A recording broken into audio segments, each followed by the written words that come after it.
Hello everyone, কি অবস্থা সবার? আশা করি সকলে ভালো আছো।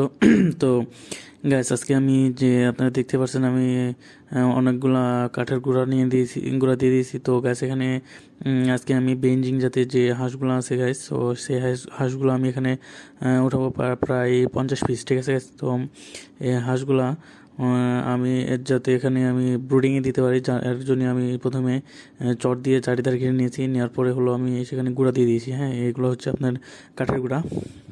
কাঠের গুঁড়োটা ভালো হয়। কাঠের গুঁড়োর উপরে আমি হলো আপনার একটা ছালা দিয়ে দিব, যাতে ওর উপরে সব মানে হাঁসগুলো খাইতে পারে প্রথম দিন। তো গাইস দেখতে পাচ্ছেন আমি হলো আপনার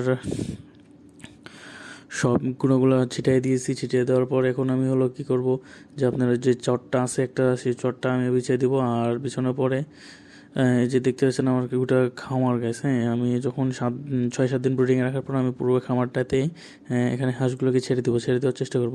তো গাছ আমাদের হাঁসের বাচ্চা চলে আসছে। এই যে দেখতে পাচ্ছেন এখানে 25টা, এখানে 25টা, 50টা হাঁসের বাচ্চা রয়েছে। আর এই যে দেখুন গ্যাস আমি ছালা পেরে দিয়েছি, লাইট 2টা দিয়ে দিয়েছি গ্যাস। তো লাইট এই 2টা দিয়ে হবে না, পরে আমি আরও একটা যোগ করে দেবো গাইস। তো আর গ্যাস প্রথম অবস্থায় আমি হলো এদের অনেক জার্নি করে আসছে, মানে আমি নিতে প্রায় অনেক দেরি হয়ে গেছে বাচ্চাগুলো নিয়ে আসতে। তো নিয়ে আসতে অনেক দেরি হয়ে যাওয়ায় তো আমি এদেরকে লাইসোবিটাল পানি দিব।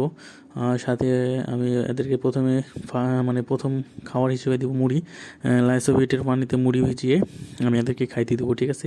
তো প্রথমে বাচ্চাগুলোকে গ্যাস ছেড়ে নিচ্ছি। ছেড়ে নেওয়ার পরে গ্যাস আমি হলো তাদের খাওয়ার জন্য যে পানিটা, লাইসোবিটের পানি, সেই পানিটা আমি রেডি করব। এই যে দেখতে পাচ্ছেন গাছ কত সুন্দর সুন্দর বাচ্চা গাছ, একবারে সব সাদা সাদা। বেঞ্জিং জাতের হাঁস কি হয় গাছ, যে 45 দিনে 50 দিনে আপনার 3 কেজি করে ওজন হয়। এগুলো হচ্ছে মাংসের জন্য খুবই চাহিদাজনক, মানে এবং খুবই সুস্বাদু। এর মাংসটা অনেক সুস্বাদু, আমি এর আগেও পালছি। যখন মাংসটা খেয়েছি অনেক সুস্বাদু এবং ভালো। তো গ্যাসের যদি কেউ এর বাচ্চা নিতে চায় তাহলে গ্যাস একে ফিড খুব কম খাওয়াতে হবে। আর যদি না মনে করো যে মাংসের জন্য আমি একে রেডি করব, তাহলে অবশ্যই ফিড দিতে হবে, 3 বেলায় ফিড দিতে হবে। আর গ্যাসের প্রপার মানে 1 সপ্তাহ যত্ন নেওয়া লাগবে, যাতে এর কোনো সমস্যা না হয়। তারপরে গ্যাস মানে এটাই যে ভালো হবে।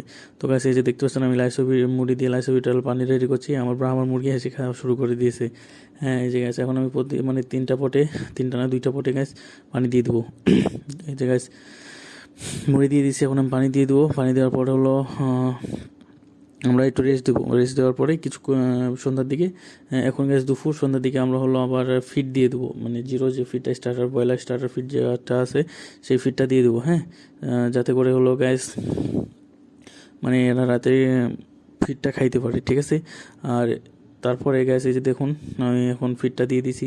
তো গ্যাসের মধ্যে আমার একটা বাচ্চা আছে, যা মানে অবস্থা খুবই খারাপ, একবার প্যারালাইসিস হয়ে গেছে কি বুঝতে পারছি না, মানে একবার দুর্বল হয়ে পড়ছে। তার জন্য আমরা কোনাতে তার জন্য একটা জায়গা করে রাখছি। এই যে দেখতে পাচ্ছেন গ্যাস অনেক মানে একবারে হাত পা ছেড়ে দিয়েছে। এর জন্য এক্সট্রাভাবে ওর জন্য লাইট তৈরি করে আমরা ওখানে সেট আপ দিয়ে রাখছি। তো গ্যাস আশা করছি সে ভালো হয়ে যাবে। তো দেখা যাক কী হয়। তো গাইজ ভিডিও ভালো লাগলে অবশ্যই লাইক করবেন এবং চ্যানেলকে সাবস্ক্রাইব করবেন, ঠিক আছে। আর এরকম নতুন নতুন ভিডিও করার জন্য অবশ্যই আমাদের পাশে থেকে চ্যানেলটা সাবস্ক্রাইব দেবেন, ঠিক আছে। আজকের জন্য